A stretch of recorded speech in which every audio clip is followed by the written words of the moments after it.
Bo día a todos, moitísimas gracias por estar aquí, tantos que vos achegastes de forma presencial, doblemente agradecidos por estar aquí acompañándonos. Por suposto, tamén moitas gracias aos que nos estades seguindo polas redes sociais, a través de YouTube, do canle de Gaiastec, etcétera, etcétera, non?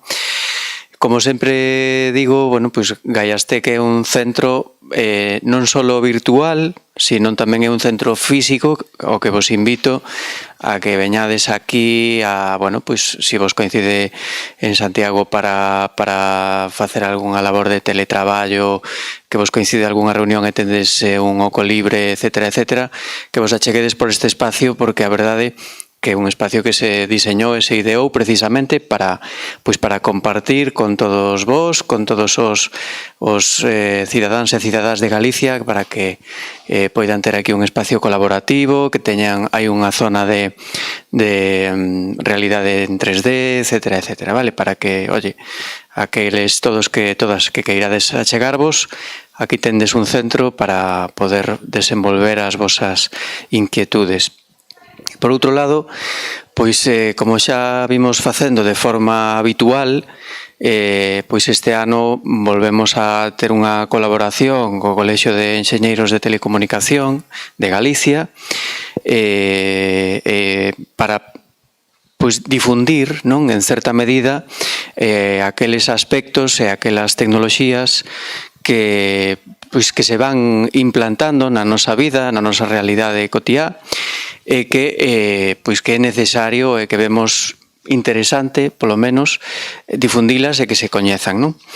Este ano temos conveniadas tamén dúas pílulas co colexio. Esta é a primeira delas, que a vimos facendo sempre por estas datas. Neste ano, pois, toca a primeira a realidade virtual, realidade aumentada, realidade extendida, chamémoslle como queiramos, pero o certo é que é unha tecnoloxía que ven a ser asociada de forma habitual con outras moitas, non? Como pode ser pois a propia conectividade necesaria en algúns puntos para que o núcleo de computación este máis cerca, como pode ser o 5G que nos achega ese núcleo de computación a esos puntos de maior necesidade de ancho de banda, etcétera, etcétera, non? A IoT, que tamén pode estar relacionada pola sensorización, etcétera, etcétera, moi relacionada coa realidade extendida aumentada, pero desto, por suposto, pois sempre traemos a expertos. Neste caso non pode ser diferente, non vou aquí a lanzar ningún speech, que desto sabemos máis ben pouco. Teño conmigo a César Mariñas, que é o xerente do colexio, non? Recén nomeado, hai pouco tempo que está nomeado como xerente do colexio, que nos acompaña aquí nesta xornada e nos acompañará tamén na seguinte, imagino. Teño por aquí algúns outros colexiados que hai moito tempo que xa non, a Javier, non, e demais, que había moitos anos xa, meses polo menos que non nos víamos. Están por aquí Fernández Campa, de ACIS e outros compañeiros. O sea, a verdade é que dá gusto sentirse así arroupado, non? Pola miña parte, despois virá Xoel, que é o que impartirá esta formación. Xa vos deixo en mans de César, que nos dará pois unha segunda benvida, e non vos entreteño máis. Moitísimas gracias a todos, tanto os que estades aquí en presencial como os que nos estades seguindo polas redes sociais, vale? Moitas gracias. Gracias, Miguel. Soy lleno. Bueno, yo también voy a ser breve también. Además, pues gran parte de lo que quería decir, pues ya lo dijo Miguel y mejor, así que en primer lugar y antes de deciros nada quería disculpar la ausencia hoy de Julio Sánchez, que es nuestro presidente y decano de la Asociación y del Colegio de Enseñadores de Telecomunicación, que como sabéis pues estaba previsto que asistiera hoy, pero bueno, al final no ha podido, está fuera de Galicia y no ha podido llegar a tiempo. Bueno, gracias por supuesto Miguel, gracias al director de la Esencia de Sociedad Digital de la Antega, que como decía, pues coorganiza este acto, esta formación con nosotros dentro del ámbito, dentro del marco de un convenio que tenemos suscrito la Asociación de Enseñeiros de Telecomunicación con la Antega.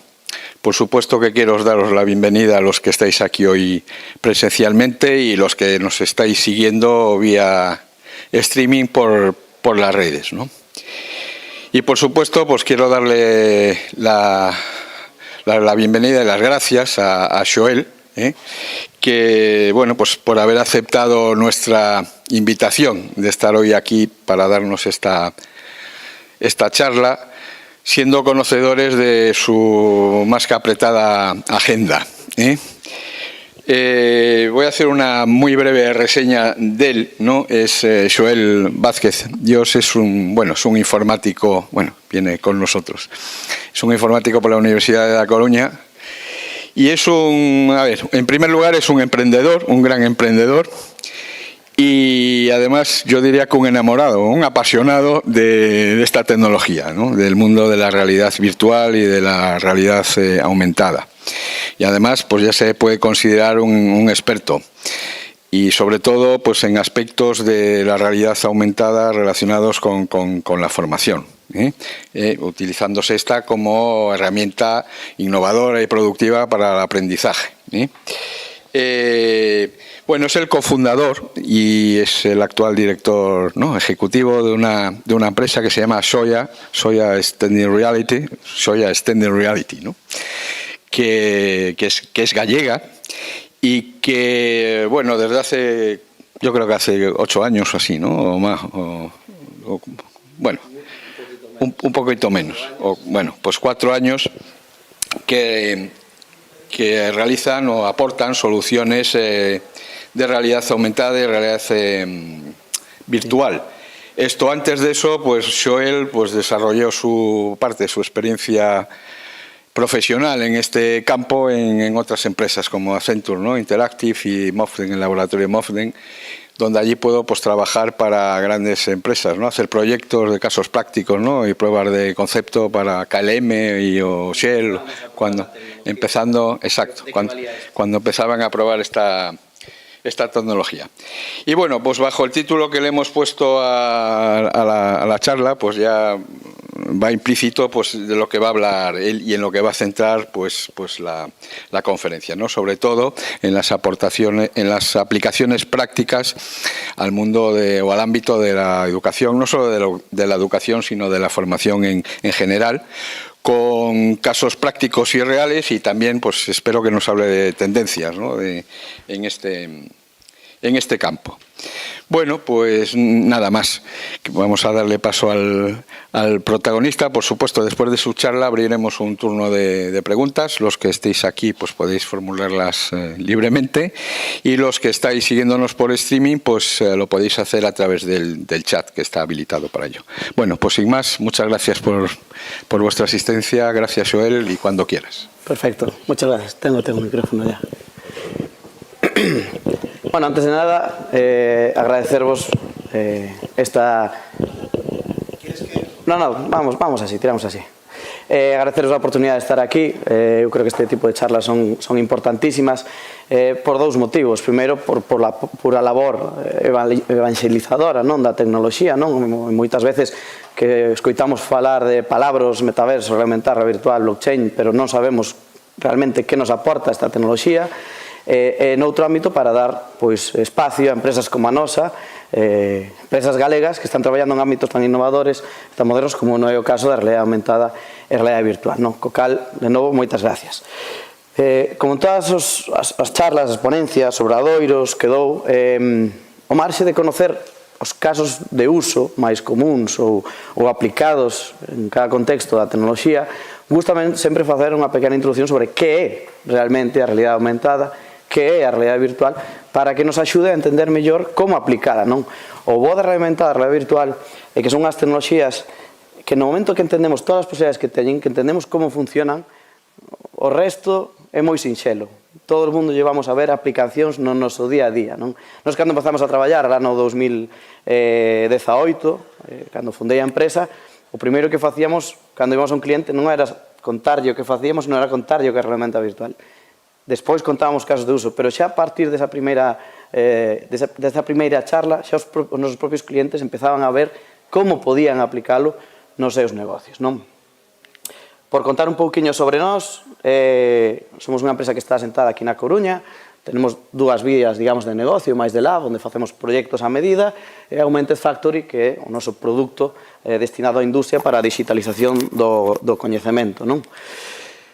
Traballamos sobre todo en tres verticais distintas, marketing e retail e industria 4.0, digamos, no ámbito máis privado, e cultura, turismo, patrimonio, por suposto, educación, que sempre vai implícita, no ámbito, digamos, máis público, non? Pero para empezar a falar, o primeiro é saber que é a realidade aumentada, non? Hai alguén na sala que quera aventurar a describir que é a realidade aumentada? Sempre fago a mesma pregunta e o resultado é sempre o mismo, Podría ser, bótase para atrás. Bueno, a realidade aumentada é a capacidade de insertar elementos digitais na realidade que aporten valor, non? Como funciona? Qual é a base da realidade aumentada, non? Pois a capacidade, nós empezamos traballando con algoritmos de visión que permitían reconocer imaxes. Nós, como somos capaces de recoñecer unha imaxe, somos capaces de asociarlle un contido, porque sabemos que imaxen é, e ademais somos capaces de entender esa imaxe, co cal, colocándolle un eixe de coordenadas X e Z, nos permite colocar obxectos 3D asociados a esa imaxe que, ao virar a cámara ao redor dela, dá esa sensación de que ese obxecto está fijado nese lugar. Non, isto é o principio básico co que empezamos a traballar a realidade aumentada, digamos, no sector. Contido asociado a imaxes ou elementos visuais de características similares, non? Para que sirve isto? Pois, bueno, por exemplo, casos de uso como este, onde un panel interpretativo se transforma nunha peana 3D aumentada que nos permite, pois, reconstruir, neste caso, o Pazo dos Andrade en Pontedeume, non? Indo un pouquiño máis alá, a tecnoloxía xa nos empezou a permitir a recoñecer obxectos 3D complexos. Neste prototipo, por exemplo, vemos que a realidade aumentada xa non queda fija nun plano, senón que se traslada a todo o obxecto 3D. Somos capaces de visualizar, de onde visualicemos o obxecto, reconocelo e colocar elementos en realidade aumentada. Que utilidade ten esta? Pois, por exemplo, neste caso, onde somos capaces de reconocer unha máquina, e ao reconocer esa máquina, somos capaces de colocar elementos ao redor desa máquina. Pois, por exemplo, puntiños de interese que me indican que cada componente, despiezar a propia máquina, etc. etc. Pero o que nos permite ter xa unha comprensión máis complexa da realidade para colocar elementos de realidade aumentada máis complexos, vale? E por último, vale, este vou ter que dar a man, disculpademe, que a veces pasa. Está o que chamamos SLAM, que é unha tecnoloxía que en lugar de recoñecer imaxes ou elementos complexos, reconoce superficies, planos, vale? Como somos capaces de reconocer os planos, como podedes ver, calquera superficie vertical ou horizontal, estamos tamén en tempo real estimando o tamaño desos planos. Que significa eso? Que vou permitir que coloquemos elementos de realidade aumentada en calquera sitio, pero ademais a escala real. E que esos obxectos, unha vez están emplazados, e agora vamos a volver a dar, unha vez coloquemos ese obxecto alá donde sea, quede fijado no espacio real, vale? Vedes que está reconocendo plano, ese obxecto queda fijado no plano real como se pertencer a ese sitio. Xa non depende dunha imaxe que se me alejo, pois perdo esa realidade aumentada, non. Eu coloquei este obxecto, vou poder moverme pola realidade como ese obxecto fora real estuvera ali fijado, vale? Isto nos permite cousas como, por exemplo, poder colocar aquí a tamaño real o noso castelao, pois neste caso falando do discurso Alba de Gloria, non? Bueno, eu vou poñer un, coloramos os dous, pois van os dous, ou neste caso tamén, as mulleres máis relevantes da Coruña, en frente de María Pita, contándonos a súa relación coa cidade. Obxectos que están fijos na realidade, os que me vou poder acercar e interactuar con eles como se existiran de verdade, non? Por outra banda, que é a realidade virtual? Eu xa vou ir correndo porque agora creo que vou un pouco perder tempo, non? A realidade virtual, a diferencia da realidade aumentada, é abstraernos da realidade, é crear mundos que simulen a realidade ou non, onde nós teñamos unha sensación de inmersión total, o que se chaman os 6 eixos de liberdade. Eu podo me desplazarme arriba, abaixo, rotación, no propio espacio. Con lo cal, a inmersión nesa realidade virtual, que ademais é interactiva, que podemos tocar, podemos palpar, é total. Cando se fala desta inmersión, a xente que non proba a realidade virtual, pois sempre dalle, como se fora, trata como se fora a imaxe dun videoxogo nunha pantalla, non? Está moitas veces vendo a pantalla, o mellor un compañero probando a realidade virtual e dice, non, yo ya lo probé, ya he visto lo que es. Non. Cando non estamos sumerxidos nesta realidade, o cerebro queda totalmente baixo dominio desa realidade virtual. Para nós a realidade desaparece e o que estamos vendo, o que nos transmiten as gafas, é o que nós de verdade estamos vivindo. A inmersión, en moitos casos, e como veremos nos casos de uso, é total. Isto nos permite simular dende procesos reais, porque queremos entrenar, a vivir experiencias onde recreemos mundos que non existan ou mundos pasados, pero con esa capacidade de inmersión que ten a realidade virtual. Vale? Por que utilizar a tecnoloxía XR na formación ou no mundo da educación? Pois porque somos animais visuais, nin máis, nin menos. A maior parte da información que transmite o cerebro son imágenes. O 90% da información que nos chega ao cerebro son imágenes. E como somos capaces de relacionarnos con total naturalidade con a nosa realidade, con obxetos, con 3D, con imágenes. Co cal, todo o que nos veña dado por esa vía axúdanos a entender mellor o que queremos transmitir. Non é o mismo, xa o dito, non? Unha imaxe indica máis que 1000 palabras, un vídeo dá máis que 1000 imágenes, unha experiencia virtual dá, vive moito máis que 1000 vídeos, non? Ademais está demostrado, non? Que hai ata un 75% na mellora da retención cando usamos experiencias de realidade aumentada e virtual, experiencias 3D, interactivas, que nos axuda primeiro a entender mellor, pero ademais a conservar mellor ese coñecemento, porque comprendémolo mellor, ademais formamos parte dunha aprendizaxe moito máis activa, que eu cando leo ou cando me explican unha cousa, non? Cando interactúo co que me están enseñando, vivo moito máis esa formación, e como estou vendo en 3D, enténdoa moito mellor. Pois incluso na propia educación, por dar datos máis concretos, hai un 20%, ata un 20% na mellora das calificacións cando se utiliza esta tecnoloxía, non? Entonces, como usamos, ou para que se usa a tecnoloxía aumentada virtual no mundo da educación ou da formación, non? Pois, caso máis básico e común, por exemplo, en Oxford, máis que extendido, utilizan a realidade virtual ni máis ni menos que para traer a vida os conceptos que están aprendendo. Dende como funciona un volcán, de cales son as físicas dun coche, dende unha ecuación física que se transforma nun obxecto real que dá a entender como funciona, mecánica, etc. Nas propias aulas a través dun dispositivo móvil, dunha tablet. Contido interactivo, é dicir, en lugar de ter que imaginar, podemos ver e interactuar co que nos están enseñando, non? Mais, pois, podemos facer de maneiras totalmente interactivas, non? Este é un caso super famoso en internet, un vídeo que me gusta usar moito porque demostra moi ben a capacidade de formación e de interacción da realidade aumentada, non?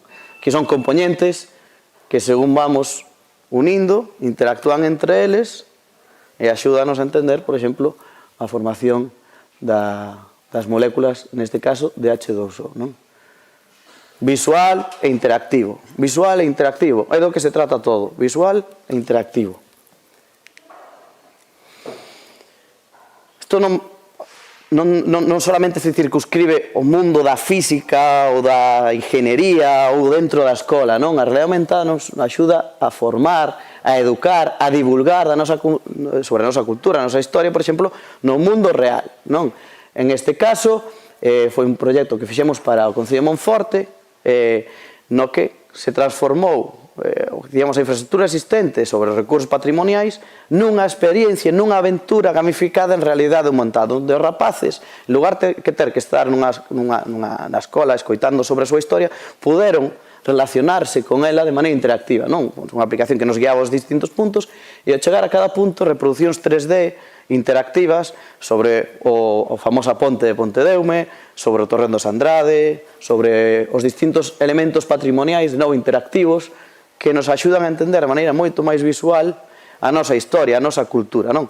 Pasamos de ter que imaginar, como decíamos antes, a poder ver, a ser partícipes de esa aventura, non? Co cal, a nivel formación, a nivel educación, e sobre todo a nivel tamén unido coa divulgación da cultura, estas ferramentas son un antes e un despois, non? Antes, vou engadir unha cousiña, antes tivemos un debate, non?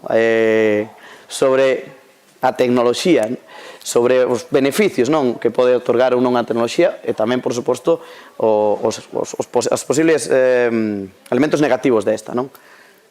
Cando falamos deste tipo de tecnoloxías aplicadas ou de divulgación do turismo, isto pode ocurrir dúas cousas, non? Que sea un sustituto ou sea un acompañante. Aquí, máis unha vez, nos chegaron guías dicindo, no, es que isto, claro, va a acabar con el futuro con los guías turísticos, non? Dicen, no, para nada. O sea, isto é unha ferramenta, por exemplo, para un guía turístico. Igual que unha ferramenta para un profesor. Non substitúe profesor. É unha ferramenta que axuda a complementar, a mellorar, tanto na industria, tanto na educación como na cultura, as capacidades de quen a usa, se sabemos aproveitala, non? Aplicando a tecnoloxía dunha maneira diferente, o sea, nun caso similar, pero dunha maneira diferente, neste caso, por exemplo, en lugar de usar peanas interpretativas, a realidade aumentada nos permite, pois, como víamos ao principio, que a propia Emilia Pardo Bazán, a tamaño real, nos conte a súa historia, a historia da cidade da Coruña, as súas obras, e, ademais, nos espacios reais nos que ela conviviu, non? Incluso transformando a realidade, non? Como vemos aquí esa ventana, o que agora é o seu despacho, que antes era o seu despacho, que agora é a Academia Galega, non? Ou, por exemplo, aquí o Concello da Coruña, que se transforma nunha tramolla que nos explica a historia do Concello e, de novo, a súa vinculación con ela. De novo, transmitimos o coñecemento dunha forma inmersiva, dunha forma interactiva, dunha forma moito máis amena e fácil de entender que calquera outra vía, verdade?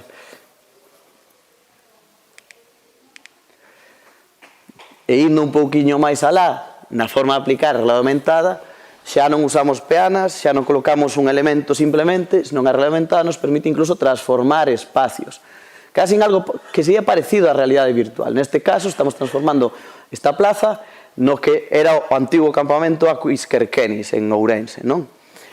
A través dunha reproducción 3D, a tamaño real, pola que me vou a poder desplazar, non? Transformamos unha tablet a unha ventana ao pasado a tamaño real, non? Imaginadevos acudir a un castelo, por exemplo, onde ahora mismo non hai nada, nunha sala, e de repente eso se transforma pois nesa mesma sala fai 15 siglos, ou fai 6 siglos, ou fai 8 siglos, onde podemos visualizar de primeira man un evento histórico relevante, non? Ou, por exemplo, un caso similar, nunha fábrica que quería dar a entender, non? Cales eran os procesos productivos desa mesma fábrica, cando íbamos coa tablet en cada unha das máquinas, facíamos un corte transversal, e mirábamos o interior da máquina, non? Como era o proceso de creación dos tubos, como se mezclaban os plásticos, como se extruían, axudando a entender ese proceso productivo, non? Ese proceso industrial. Aplicando a tecnoloxía da mesma maneira, pero nun caso distinto, non? De coñecemento, digamos, distinto. Non só nos ayuda... Aí, para... Non só nos axuda a xerar contido, senón a entender tamén o que xa existe, non? Neste caso, para o mundo da arte, bueno, pois nada. Aí está. Vale. A realidade aumentada nos permite, como acabamos de ver, enfocar un cadro, automáticamente recoñecelo e sacar información, non? Isto é ao final é un audioguía 4.0, onde eu só necesito un dispositivo móvil, onde enfocando a un cuadro, vamos a parar, que este vídeo vai un pouquinho rápido, desculpade, vale, onde a tecnoloxía nos axuda a ser autónomos nesta visita, simplemente enfocando os elementos da propia galería, que nos saque información moito máis extensa que a que podemos ter no museo, prescindindo de calquera tipo de cartelería, con audioguías, con información de interese, e facendo cousiñas como esta, non? Aquí o que estamos vendo non é simplemente reconocer ese cuadro, senón interactuar con el. Aquí poñemos puntiños de interese, onde eu podo ir pulsando e vamos a sacar datos relevantes pois, sobre o trazado do quadro, quen era ese protagonista, por que esa estética tan oscura, axudarnos a entender moito mellor que se eu simplemente visualizo un cuadro e teño pois, unha cartela ao lado con a descripción xenérica, non? Axúdanos a meternos no contido, non? E de novo, indo un pouco máis alá, por exemplo, neste caso, que temos un elemento de patrimonio que a realidade nos permite reconocelo, neste caso é o Sebastión, na exposición Galiza un rato do mundo, e o que facíamos é transformalo no templo romano onde estaba ubicado este elemento patrimonial, o que nos axuda a entender, contextualizar e ver a grandeza do elemento que ali é solitario, que se pode transmitir máis ou menos, que de repente entendes onde esa peza está ubicada realmente, que era, ademais, un caso moi particular, porque era peza onde máis lonxana no tempo e no espacio na que se falaba do povo galego. Non? A primeira vez que se citaba, digamos, o povo galego nun templo en Turquía, fundado por Augusto. Non? É unha peza que pode pasar totalmente desapercibida, de repente vémola en toda a súa grandeza. Non? Contextualizámola na súa realidade. Non? Cambiando xa a realidade virtual, como vimos ao principio, a realidade virtual nos permite vivir prácticamente calquera tipo de experiencia. Aquí o límite, os límites non existen. Non? Os límites son pues, de presuposto normalmente ou da imaginación de quen deseña esas experiencias. Non? Pero a realidade virtual nos permite vivir aventuras, trasladarnos ao pasado, permítenos conocer a historia dunha maneira totalmente vívida e interactiva, non? Permítenos introducirnos nos feitos máis relevantes da historia ou nunha fábrica, ou nun tecido productivo, ou meternos dentro dunhas células, dentro do torrente sanguíneo e ver como interactúan entre elos as distintas células que compoñen, ou viaxar ao futuro, viaxar á Estación Espacial Internacional e incluso interactuar con elementos que hai dentro da Estación Espacial Internacional. Non? É dicir, permítenos vivir prácticamente calqueira realidade que desexamos crear. Non? Aí está. Casos de uso máis concretos, por exemplo, o Museo de Belas Artes da Coruña desarrollou unha experiencia con nós, tanto para escolas como para persoas da terceira idade, como para persoas en risco de exclusión social, que lles permitía levar ás escolas e esos centros o propio museo. É unha experiencia interactiva, colaborativa e inmersiva, onde varias persoas, xunto con un monitor, estaban dentro do museo, podíamos agrandar os cuadros, interactuar cos cuadros, explicarlle os cuadros, falando de tú a tú, cambiar entre as distintas salas, que os propios alumnos ou os visitantes pues, preguntaran, porque evidentemente utilizamos a voz, ou despois nun taller de pintura aplicar todo ese coñecemento que adquirimos previamente nese taller interactivo. Non? Isto, digamos que para nós o metaverso aplicado a casos de usos reais, pequeniños, pero que cumplen para o meu criterio, o que realmente serán os pilares do metaverso. Non? Aquí hai sempre moito humo, por exemplo, fimos fai pouco un caso de Telefónica, cinto de Telefónica que me escoite, non? Un proxecto onde Rafa Nadal decía que tiña o seu propio metaverso, non? Que era un minixogo en navegador, nun ordenador, con un mini Rafa Nadal que ibas por un escenario 3D. Está moi ben, pero non ten nada que ver nin con metaverso, ninguna experiencia inmersiva, eso é un minixogo cos que lemos estando acostumbrados pois 15 anos, non? Pasa que agora, pois, con un poquinho de máis bombo e platillo. As experiencias, o metaverso, que será está composto de experiencias, en realidade, virtual, que teñen que cumplir estes tres principios. Inmersivo, colaborativo, é dicir, con máis personas, e interactivo, é dicir, que podamos tocar, vivir, non? Entón, calquera experiencia que vaya nesta línea, sí se pode considerar pequenos pilares ou pequenas experiencias que irán dentro dese metaverso, que non será máis que un internet 3.0, web 3.0, que chaman agora dependendo para qué, onde se conecten este tipo de experiencias, onde eu teña o meu propio avatar e salga pois, desta experiencia do museo a unha experiencia formativa de outro ámbito, a unha sala de ocio cos meus compañeiros. Non? Como decíamos ao principio, A realidade virtual nos permite vivir a historia. Este caso, de novo, ademais aquí no Museo do Gallá, se vamos apartar un pouquiño máis, metíamos no papel dun emigrante galego partindo do Porto da Coruña no mediados de século. É unha experiencia destinada a todos os públicos, onde para mí o máis interesante non é da esquerda, que é unha reproducción moi vívida do Porto e tal, real, basada en planimetrías, etc. Pero o máis interesante é isto. O importante é isto. Estos 2019, os equipos ainda eran un pouco máis grandes, mochila VR autónoma, conectadas gafas, espacio, zona VR, que se podía crear gracias aos distintos sensores. E a estos son personas que na vida habían tocado a tecnoloxía de realidade virtual.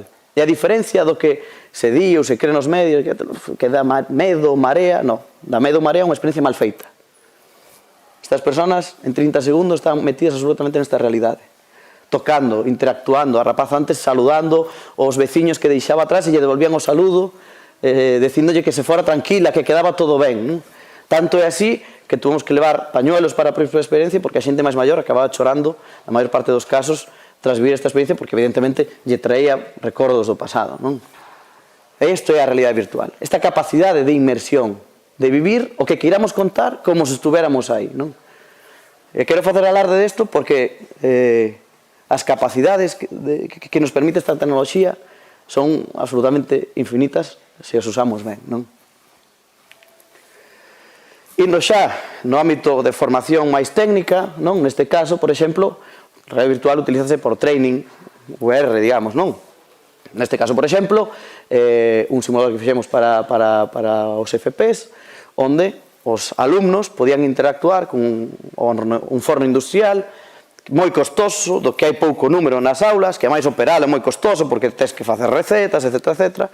E que a realidade virtual lle permite pois que 15, 20 alumnos estén de maneira simultánea usando o forno o número de veces que sea, aínda que non teñamos unha disponibilidade real dese forno, sin estar gastando consumibles, sin correr peligro, sin ter que depender de alguén que nos este formando, co cal temos unha formación máis rápida, máis interactiva, máis inmersiva, máis pedagóxica e máis barata, ademais, non? Sempre falamos, cando se fala normalmente da formación en realidade virtual, son procesos como moi técnicos, moi mecánicos, mover palancas, tocar botóns, bueno, nada máis leixos da realidade, non? Este, por exemplo, é un simulador quirúrxico,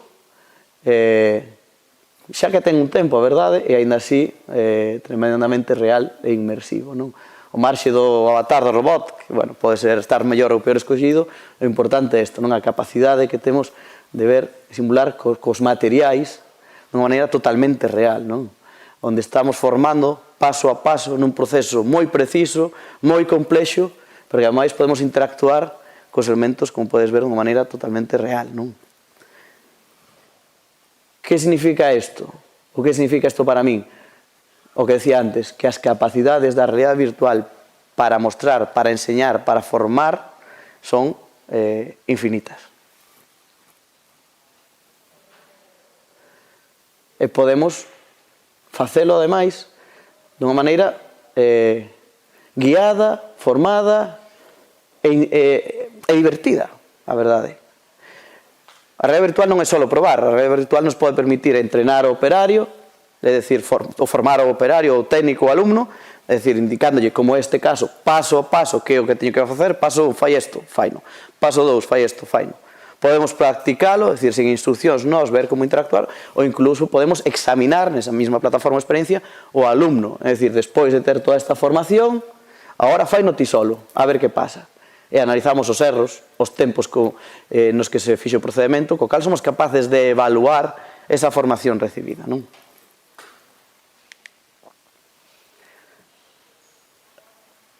Indo un pasiño máis alá na capacidade de inmersión da realidade virtual, na formación en xeral, hai ferramentas como estos, que son un exoesqueleto que nos permite simular o volumen. Se xa a realidade virtual per se é inmersiva, ter ferramentas como esta que nos permite tocar os obxetos como se estuveran aí, ese esqueleto fai o contrario que suelen facer os esqueletos, non? Os exoesqueletos axudan a agarrar con máis forza as cousas. Isto ao revés, simula as tensións do volumen 3D que estamos agorrando. Co cal, simula en cada momento as ferramentas que estou tocando ou usando durante esa simulación en realidade virtual. En este caso, por exemplo, operacións técnicas no eido da automoción. As grandes empresas de automoción, casi todas, están empezando a utilizar de maneira moi continuada a tecnoloxía real virtual para a formación dos seus operarios. Se non me equivoco, Volkswagen, por exemplo, ten unha rede social, un metaverso, aínda que antes de que Zuckerberg lle puxera de moda, onde os seus operarios podían interactuar en salas de reunións ou entrenarse de maneira coordinada en procedementos de logística, procedementos mecánicos, aínda que un operario estuvera en Barcelona e outro estuvera en Berlín. Co cal, eso sí pode ser un metaverso. Ou, vamos, unha experiencia de un metaverso. Falando desto último, das experiencias, o colaborativo, non? Neste caso, é unha experiencia real virtual que fixemos para Acciona, con dúas vertientes, unha máis formativa e outra de discurso de venta, de enseñar as infraestructuras de Acciona no mundo das dovelas e formar tamén como funciona unha fábrica de dovelas ou como funciona a tuneladora. Pero o máis importante do proxecto foi isto. De novo, unha experiencia inmersiva, interactiva, pero colaborativa. Personas nun mismo espacio, tanto en local como en remoto, interactuando con esa experiencia.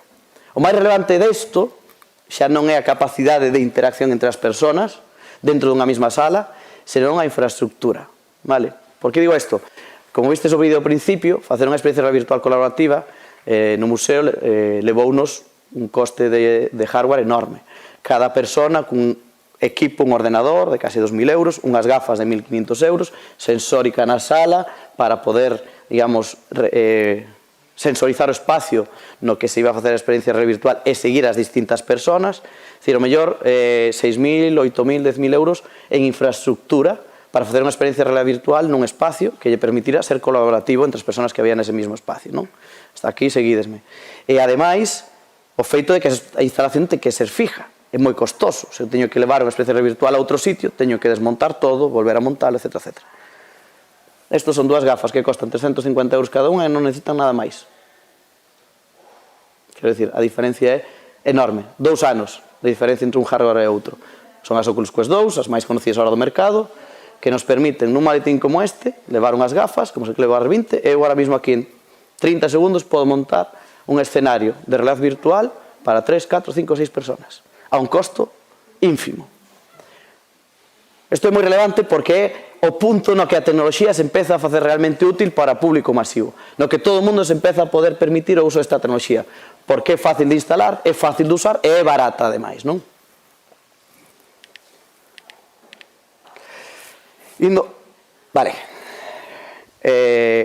Trasladándonos ao mundo, de novo, da realidade aumentada, na formación, na transferencia do conocemento, eu empecé a traballar, como indicabades antes, para a KLM, non? Isto foi un dos proxectos que fixemos, onde os técnicos de mantemento dun Boeing 747 son persoas extremadamente formadas e cualificadas, con moitos anos de experiencia, pero que o simple feito de ter que saber o torque que tiñan que apretar cada tornillo significaba acudir ao manual, buscar o componente, revisar a documentación e atornillar ese tornillo. Porque o proceso é moi complexo, moitas pezas, e ademais ten que ser extremadamente preciso, non? O simple feito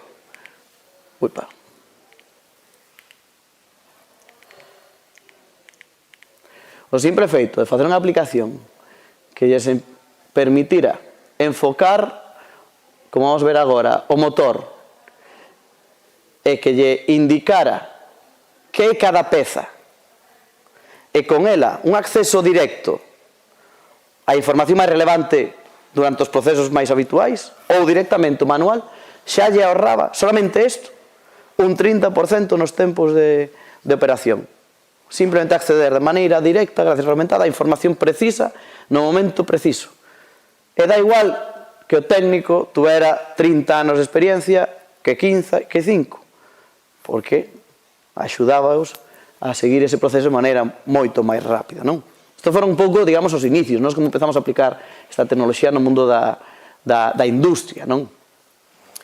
Pero a capacidade reglamentada vai moito máis alá, non? Empezamos a traballar nesto. Estos son as OS2, isto é un manual técnico reglamentada na que un operario se loguea, según quen é ese operario accede a unhas máquinas ou a uns procedementos distintos, e a propia aplicación lle di exactamente que componente tocar e como interactuar con ese componente, non? Visual, directo, aquí non hai lugar a interpretación, executar directamente, non? No caso, por exemplo, para poñer un caso de uso máis concreto, no caso dun dos nosos clientes, non, de Tegasa, eles fabrican maquinaria que vai embarcada en barcos como pode ser a fragata F-110. Que significa eso? Que eles tiñen que enviar os seus técnicos, pois ao astillero lá onde estuvera, a facer a posta a punto, ou se o barco ten unha incidencia e teñen que ir reparala, pois mandar un técnico a outra parte do mundo a facer unha operación que mellor lles dura 2 horas, non? Un montón de tempo o barco parado, un montón de tempo de costes de desplazamiento, un montón de tempo de costes de operación, non? Cando ademais un técnico que está acostumbrado a unha operación como esta se jubila, ese conocemento desaparece, falaba outro día por exemplo, cos mecánicos da Armada, da propia Armada, os ingenieros da propia Armada, e o problema máis grande que tiñen era que cando un técnico se jubila no mantemento dun procedimento, tiñan que ter un tipo léndose un manual de 2000 páxinas e volvendo a mandar a ollos onde formarse, co cal pois a formación, a transferencia de conocimiento pois era moi precaria, moi precaria, non? Bueno, pois aquí arranxámolo a través, neste caso, da versión móvil, con a aplicación, na que eu elixo o procedimento, enfoco a máquina, no momento a reconoce, e a partir de aquí, pum. Componente iluminado, animado, con pequena instrucción que indica o que tengo que hacer. Aquí non hai lugar a interpretación, non hai lugar a pensar, non hai lugar a erro. Eu só teño que ver e executar. Co cal, calqueira persoa, aínda que tuvera nulo coñecemento sobre o que ten que facer, vai poder ser autónomo na execución de procedementos técnicos complexos gracias a ser guiado en realidade aumentada, non? O mesmo caso ocurre con outros nosos clientes, Hermasa, tamén maquinaria, neste caso do sector das conservas, que tamén mandan a todo o mundo, en este caso a visualización xa non co dispositivo móvil, senón coas gafas HoloLens 2 en realidade aumentada. Moito máis inmersivo, ese efecto 3D, ademais, liberdade de poder actuar ou non ter que usar as mans, porque non teño dispositivo móvil, podo operar tranquilamente mentras executo a operación e, de novo, esas instruccións super precisas, fáciles de entender, contextualizadas no mundo real do operario, non?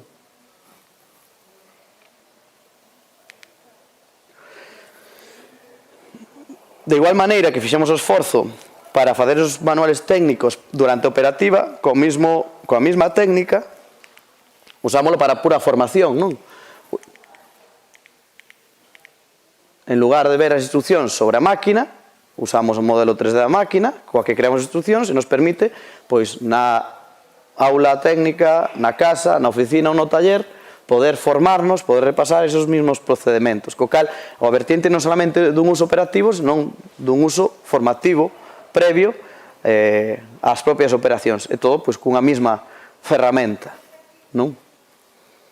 Non é o mesmo ler un manual de 300 páxinas que ver unha animación en 3D de como executar un proceso. Ademais, sobre o modelo 3D real da máquina que nos axuda a familiarizarnos con ela.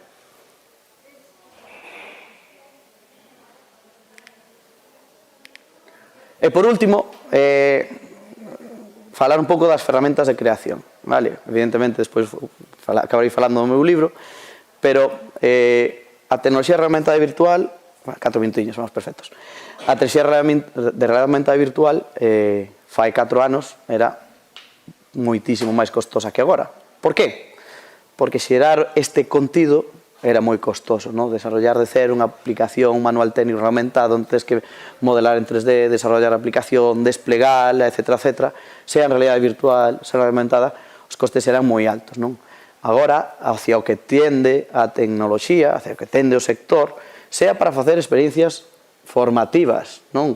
Xerar experiencias formativas de maneira sinxela, no mundo da educación, quero dicir, sea para xerar manuales técnicos en reglamentada, sea para xerar formacións, trainings en VR, tende a crear plataformas de creación, no code, que é outra palabra que está moi de moda, onde calquera persona poda xerar estas instruccións simplemente sabendo o que ten que simular, non? A tecnoloxía pon o resto, poño o modelo 3D e a tecnoloxía pon o resto para que eu poda xerar estas experiencias de maneira moito máis sinxela. Como facemos para poñer un caso de uso, non? Que se entenda ben. Por exemplo, estas experiencias previas que vimos de realidade aumentada para manuales técnicos que fixemos, xeráronse non a través dun costoso esforzo de desarrollo e modelado 3D, senón a través desto, dunha plataforma, que ademais accedes dentro do navegador, onde os propios técnicos van poder xerar estos manuales, non? Eu nada máis que necesito crear un procedimento novo, utilizar o modelo 3D da máquina e a partir de aquí, paso a paso, componente a componente. O mismo procedimento que antes. Componente que iba a traballar, ilumino, se ten unha pequena animación xa ao modelo 3D, a asocio, e un texto asociado a este paso. Paso 1, listo, é o que teño que facer. Paso 2, estábamos traballando coa interfaz, non? Que teníamos que decirnos que botón temos que tocar. De novo, instrucción de texto, componente iluminado, e asociamos unha pequena imaxe que vamos a colocar ao lado de onde queremos que se vexa na máquina real para indicar que botón temos que tocar. Vale? Pasos bifurcados, home, na industria os procedementos nunca son lineais, non? Oye, son un estado da máquina, eu teño que facer X ou Y, co cal se bifurca ese procedimento, non? E incluso podemos animar sen ter nin idea de animar. Eu sei que teño que cerrar esta válvula dereita, ilumino-a, e digo a plataforma, oye, gírate a la derecha que es hacia donde se tiene que abrir. Xa está. A aplicación, a plataforma genera automáticamente as animacións. Que significa todo isto? Que con 4 ferramentas moi sinxelas somos capaces de xerar instruccións avanzadas moi visuais de realidade aumentada que logo nos permiten xerar experiencias como as anteriores. Aquí un técnico non ten que ter ningún coñecemento de edición 3D nin de animado. Cualquier técnico ten que conocer esta máquina, saber como é o procedimento e executalo tal como ele o faría. Cando creamos un manual en PDF, incluso, que necesitamos? Saber o procedimento, imaginar como describilo de maneira efectiva, acompañalo dun diagrama, moito máis tedioso, moito máis difícil de facer, moito menos natural de entender, non? Aquí é visualizar e crear, non? Caso concreto, como víamos antes os nosos clientes, Hermasa, non? Estaban facendo unha máquina nova e estaban creando primeiro os manuais en PDF para logo metelos na plataforma. Chamáronos e dixeronos, oye, mira, vamos a acabar a formación con plataforma porque ahora que sabemos que isto se fai así de rápido, olvidémonos do PDF. Porque lle levaba moito máis tempo facer un manual técnico tradicional que facelo con unha ferramenta como esta, non? Co cal, por resumir e terminar, non só estamos demostrando que a día de hoxe que a tecnoloxía de realidade virtual é útil, non só estamos demostrando o que pode aportar na educación, na formación, nin na industria, senón que estamos no momento tecnolóxico no que agora sí pode aportar solucións reais que poda usar todo o mundo e que poda facer dunha maneira asequible para todos os bolsillos, non? E con isto, moitas gracias a todos e a todas, e se tedes calquera pregunta, pois máis que contento de responder.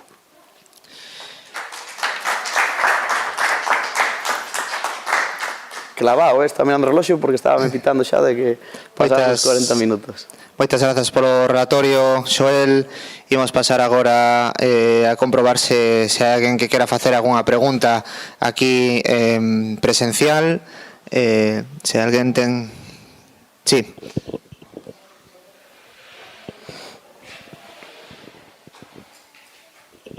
Grazas. En primer lugar, non sei se me escoita. Ahora un poquinho máis alto, sí. Sí, en primer lugar agradecer tanto a la Antega como Colegio Profesional de Telecos por esta iniciativa. Nos desde ámbito sanitario estamos de acuerdo totalmente contigo, que pensamos que existe un mundo de posibilidades que, aparte do orzamento, a imaginación o que va a limitar.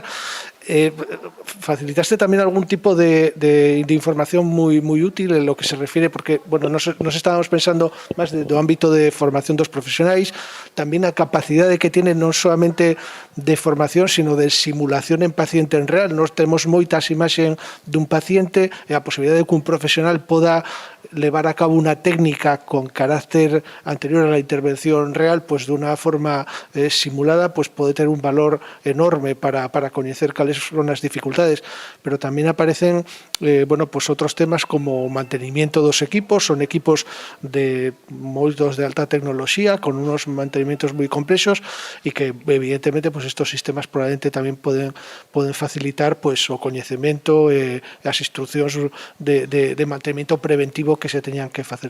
Non sei se nos poderías plantexar dentro de o que coñeces, son máis posibilidades de formación ou simulación dentro do ámbito sanitario, pensando tamén que en estos momentos cada vez máis a robótica é o sistema que se está implantando na cirurxía, con lo cual realmente os nosos profesionais en estos momentos máis que un bisturí empiezan a manexar un joystick, con lo cual probablemente isto incluso facilita que a posibilidade de sistemas de simulación podan replicarse, ya digo, con los límites da imaginación. É que ahora mesmo que estou tendo é como, sabes, un montón de ideas aí chuzándoseme na cabeza a ver se sou capaz de transmitilas todas, non? Como o capítulo do Simpson onde Mr. Basten ten tantas enfermedades que non lle dan entrada no corpo, non?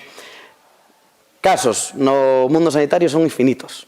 No mundo da robótica, da formación, operar maquinaria complexa, non? Cando eu estou, por exemplo, utilizando que falas un robot, hai dúas verticais. O training, eu podo ter un robot real, unha máquina real, a que sea, e tras da realidade virtual, simular a operación, como decías antes, para poder entrenarme con ese robot ou con calquera tipo de maquinaria complexa. Pero incluso na parte na visualización, cando nos estamos traballando en remoto, non?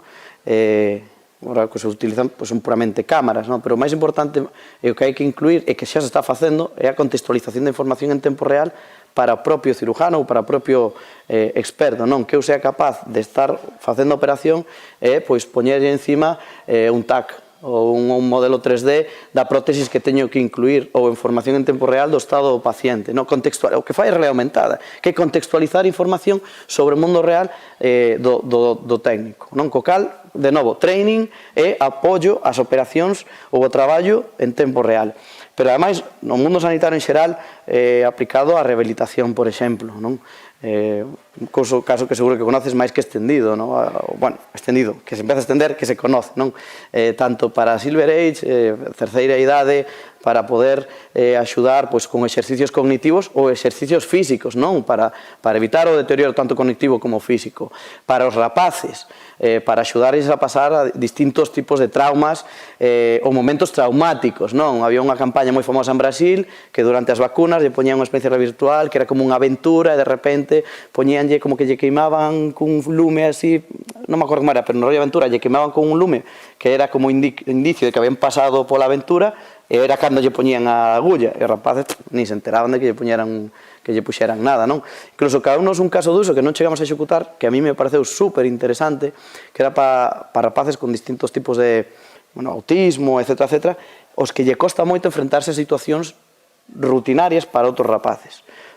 Bueno, que incluso por rapaces, como pode ser un TAC, ou podes enfrentarse a unha máquina que mete medo para unha persona normal e que unha persona que con ese tipo de casuísticas é máis complicado. Pois o poder entrenalos antes de introducirse a esa realidade é moi útil, non? Me acerco á máquina, métome un pouco dentro, empezo a vela funcionar, escoito o ruido ata que eu poda normalizar o enfrentarme a esa situación. Incluso faláramos nese caso xa de situacións do día real, non de ir á bañera, de ir ao tal, pero bueno, xa son casos moi complexos.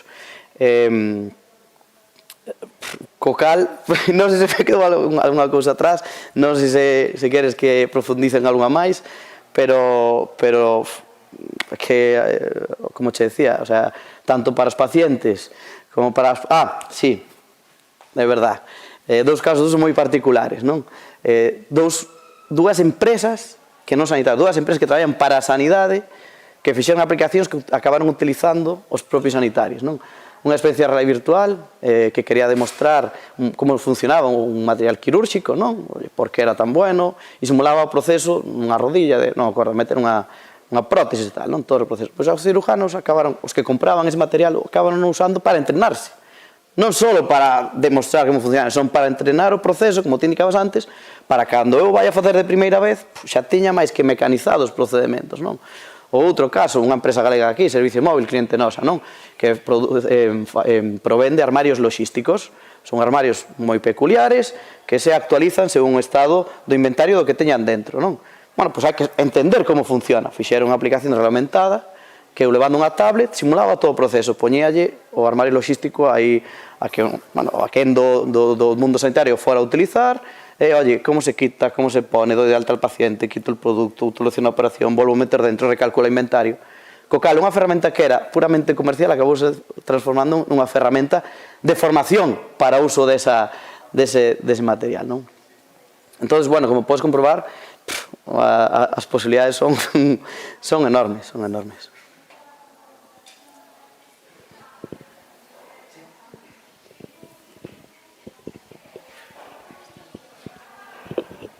Moitas gracias por a exposición. Teño unha pregunta, ao mellor é a pregunta do millón.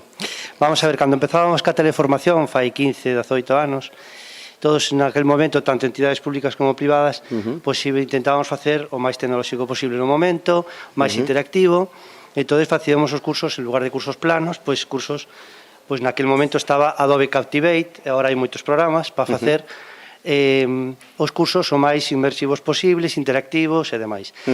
Chegou un momento que estábamos ante un dilema que era determinados cursos que casi o 80, 90, 70% do coste pois iba casi na tecnoloxía.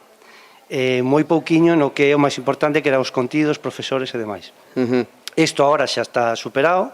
Ahora hai ferramentas autoras, nós temos algunha, pero hai ferramentas autoras que xa facemos nós, ou incluso se externalizas este tema, pois é moito máis barato. O cal agora non hai dúbida, xa non temos esa dúbida desa pregunta. A pregunta agora xúrdenos ca tecnoloxías novas, como pode ser a impresión 3D, na que se estamos explorando, ou esta de realidade virtual, que xa tuvemos dous proxectos aí pequenos. A pregunta do millón é esta. Crees que chegará pronto, da maneira que nos enseñabas ahora, que xa tedes unha plataforma, que a realidade virtual e a realidade aumentada non sexa tan cara como para que podamos dar ese paso, para que moitos dos nosos cursos pasen a ser en parte utilizando esa tecnoloxía? Sí, totalmente. Sí, eu creo. Por lo menos na maior parte dos casos. Xa hai ferramentas de creación. Que pasa? Que a realidade virtual xa é tan de nicho. Quero dicir, eu cando xenero un proceso en realidade virtual quero xerar procesos, as mecánicas xa teñen que ser moi precisas de cada nicho. Vale, cando é realidade as instruccións onde teño que facer moitas virguerías, unha flecha, un tornillo que sale, é máis fácil de simular. A realidade virtual, precisamente polo componente de training, oye, temos que facer unha simulación moito máis precisa. Co cal, estamos no proceso de aparecer, porque editores xa hai, editores, digamos, de nicho. Por exemplo, no mundo da automoción xa hai distintas empresas que proveen de experiencias en realidade virtual que, ainda que fan ad hoc para ti según o proceso, é moito máis barato porque esas mecánicas xa as teñen máis ou menos estudiadas e son sempre as mismas. Atornillar, desatornillar, quitar chapa, pon chapa. Pois no mundo da sanidade acabará ocurrindo o mismo, no mundo tal, posiblemente máis pronto que tarde acabará ocurrindo o mismo. Tamén é certo que dependendo a casuística, dependendo do real, do inmersivo que queramos facelo, hai veces que hai que facelo a man. É como a todo, non é o mesmo unha casa feita producida en línea e son todas iguales, que se necesito facer un centro tecnolóxico con certas peculiaridades no que vamos ter que invertir. Vai depender moito do alcance do que queramos facer con esa simulación. E habrá casos nos que non quede máis remedio que invertir. Pero incluso isto non é malo, se se fai adecuadamente. Quero dizer, ao final, que se eu gasto presuposto enorme en facer unha experiencia virtual que logo non se vai usar unha vez, o sea, non ten sentido. Entón, temos que buscar tamén, é certo, que a rentabilidade dos proxectos, que o que vai a facer é algo que estemos seguros que, aínda que invirta, o vai a utilizar durante moito tempo moita xente, non? Sin dúbida, non é o mismo que teña que formar a 30 conductores que ten o Sergas que a 11.000 enfermeiras ou a 7.000 médicos. Entón, o mellor no primeiro caso, hombre, pois un simulador de conducción que haxa no mercado. No segundo caso, o mellor xa me interesa facer un proyectuado porque os nosos procedementos son así e a máis quero simulalos pois, no noso entorno ou que sea, non? Depende un pouquiño do caso. Pero a resposta é, as ferramentas sí que as van a ver. Xa as está vendo. Pasa que estendime un pouco demais na resposta. A ti. Alguna preguntiña máis?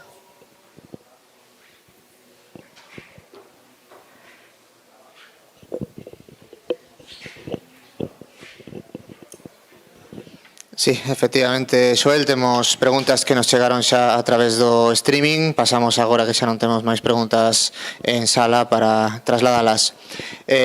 Bueno, Manuel nos fixo varias preguntas. A primeira, se as gafas, pregunta se as gafas marean un pouco. Que lle dixe que parece ser que algo que... En casos moi puntuais, en algunha experiencia, sí pode ocurrir. Pero as gafas cada día...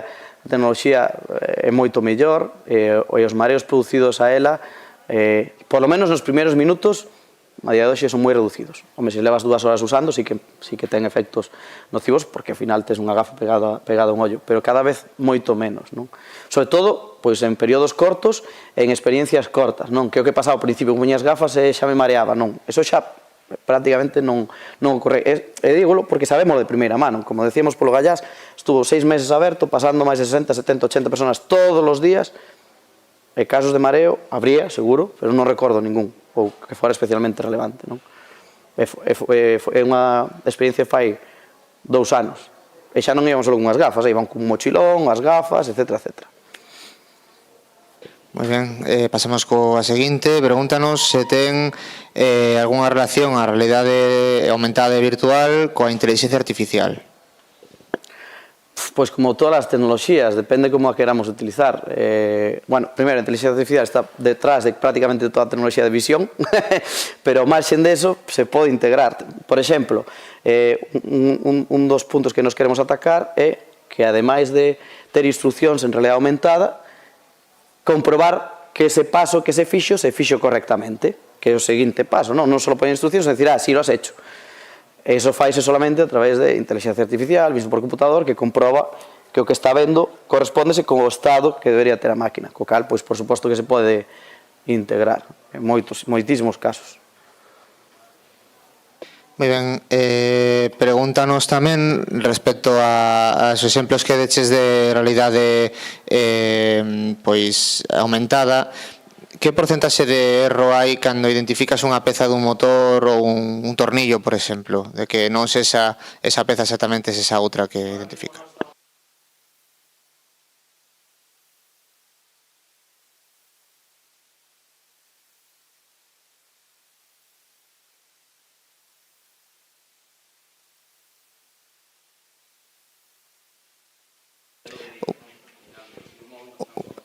Xoel, un momentiño que parece que se nos acabaron as pilas do micrófono, as cousas do directo. Entón, pois, imos facer, hai un intercambio de pilas, xa que necesitamos os micros funcionando.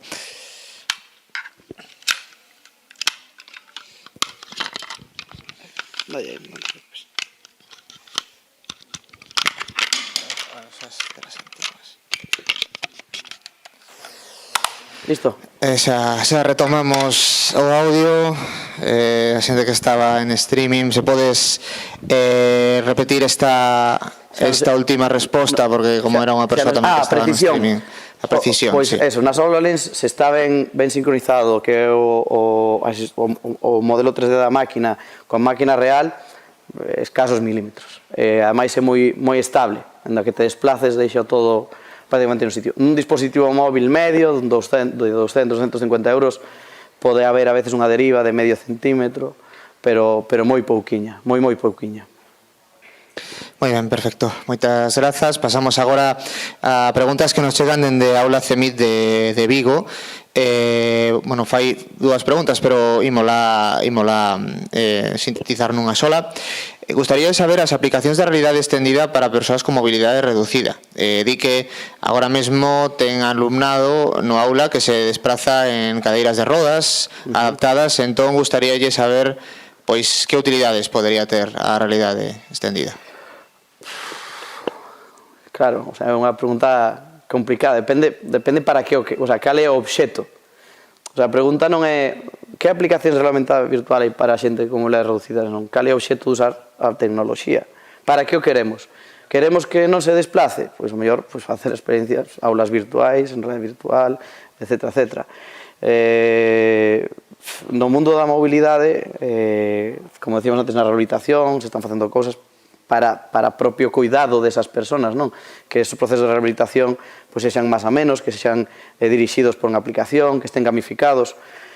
Claro, non depende do obxecto do que queiramos, depende de que queremos resolver, esa é a pregunta que se ten que facer, que queremos resolver para os alumnos, e con eso podemos definir unha solución. O que sí sei é que a realidade virtual aumentada é accesible, porque nos, de novo, uso moito este caso porque, digamos, onde con máis xente, máis tipos de usuarios usámoslo, de novo no Gallás, esa experiencia usaron a persoas maiores e persoas en silla de rodas, incluso coa mochila, con todo, puderon vivir con total naturalidade esa experiencia. É o que che podo decir sin conocer un pouco máis o caso. Moitas grazas, Joel. Pasamos coas preguntas de Miguel. Que experiencias prácticas asequibles de uso da realidade extendida coñeces para mellorar a formación dos contidos en primaria, ESO ou bacharelato?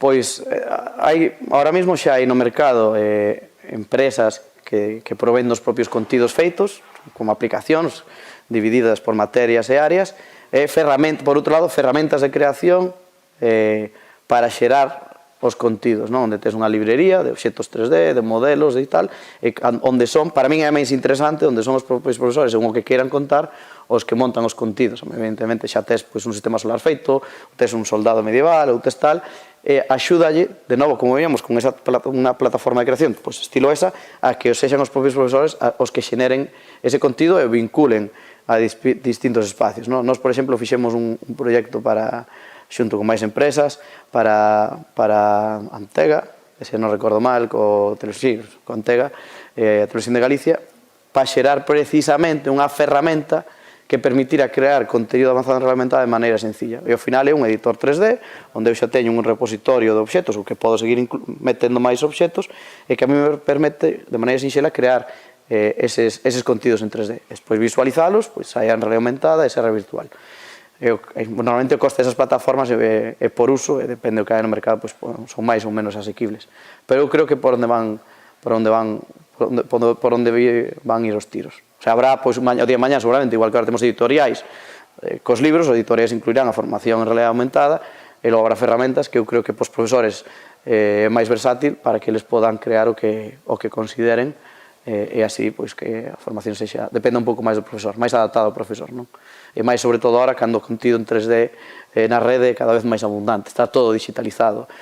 Temos castelos ou pezas arqueolóxicas reais feitas en fotogrametría, que son virtualizacións hiperrealistas delas, ou modelos 3D prácticamente animados de calquera época. Moitísimas grazas, Joel. Pasamos agora xa coa última pregunta que temos polo momento no chat. Como non podría ser de outra maneira, pois nos preguntan sobre o metaverso. Que tendencias ou fases próximas esperas co tema do metaverso? Eu espero que non volvamos a ir para atrás.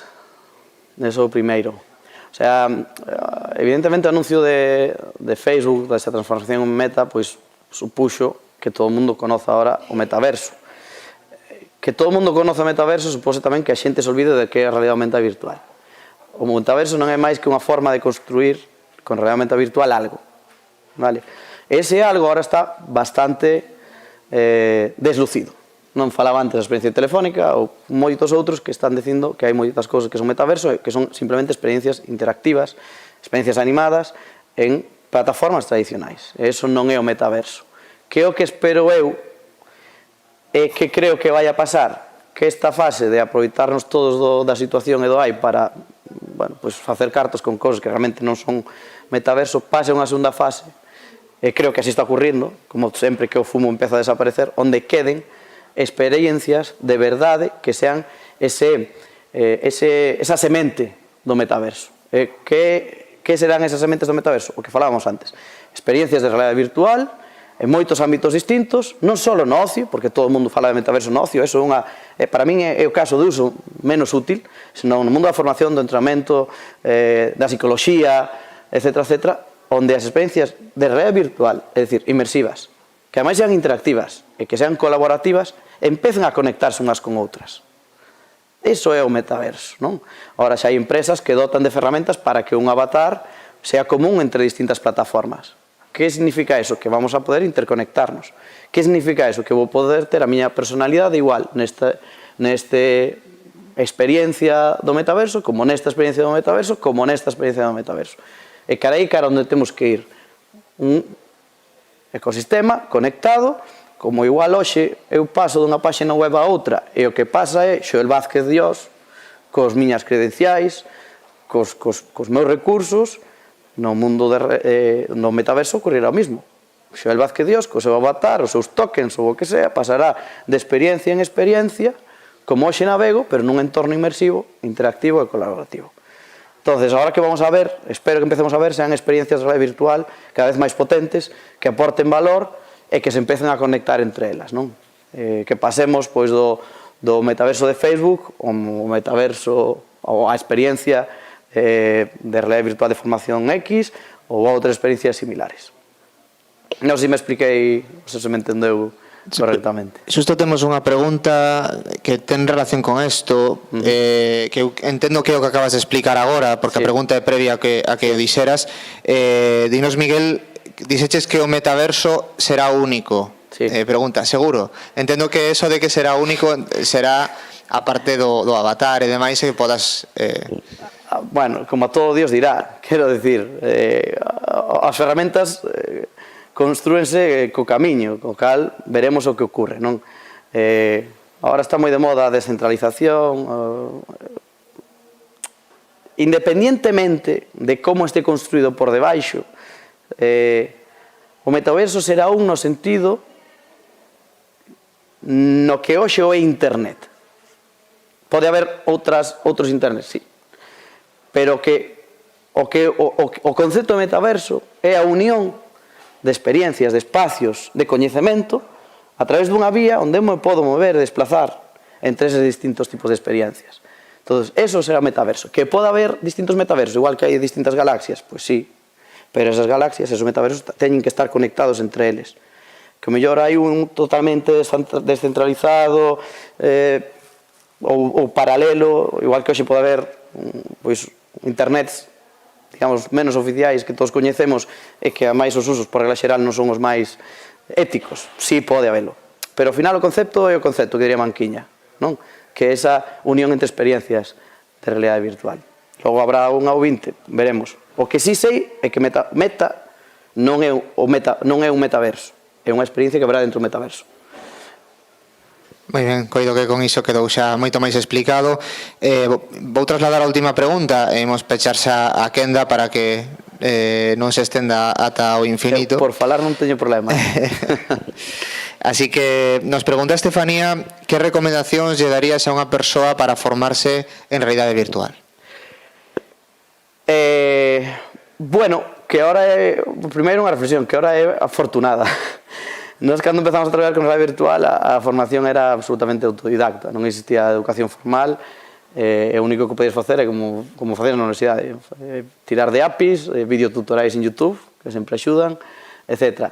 Agora, por sorte, hai másteres en creación de contidos, relacionados con realidade virtual. O que sí, depende un pouco que se queira dedicar. O mundo da realidade virtual é moi amplio.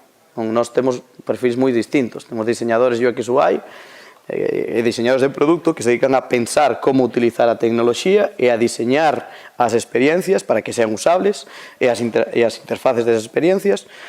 temos personas que se dedican a xerar o contido, modeladoras e animadores 3D, que son os que crean esos espacios, os modelan en 3D, os animan, e despois temos desarrolladores, que son os que collen todas estas pezas e os unen nunha aplicación de realidade aumentada. Entonces, pues, hai formación, como chico, máis orientada ao diseño, formación máis orientada ao modelado, animado tradicional ou máis orientado ao desarrollo. E no ámbito do desarrollo, a formación, digamos, máis necesaria non é ter unha enxeñería como tal, que sempre axuda para según que cousas, pero, sobre todo, especializarse en motores de videoxogos. É a ferramenta que usamos todos, sea Unreal, sea Unity, sea outras menos conocidas, pero, ao final, son motores de videoxogos os que lle estamos dando unha segunda vida. Por iso moitos conceptos, moitas ferramentas son moi similares aos dos videoxogos, porque realmente é o mismo. Eu digo colaborativo por non decir multixogador, porque se digo multixogador moitos vais estar pensando en videoxogos, pero é exactamente o mismo, unha experiencia colaborativa, unha experiencia multixogador, onde múltiples persoas están nesa experiencia interactiva. E as ferramentas que usamos para crear a experiencia colaborativa é a mesma que uso para crear un videoxogo multixogador, exactamente a mesma. Moi ben, Xoel, pois moitísimas grazas. Dende o Gaiastec, por suposto, agradecerche o teu relatorio e agradecer tamén pois a Asociación de Enxeñeiros de Telecomunicación de Galicia pois que faga estas xornadas e que te trouxera aquí connosco ao Gaiastec. Xa rematamos a quenda de preguntas, así que imos xa finalizar a xornada. Tan só lembrarlle a toda esa xente que nos seguiu a través do streaming que teñen unha enquisa de satisfacción no chat e que lle agradecemos que a cubran para ter o feedback de que tal foi a xornada. Despois pasadme para saber eu tamén que tal foi. Moitísimas grazas, Xoel. Rematamos a xornada. Vémonos na seguinte.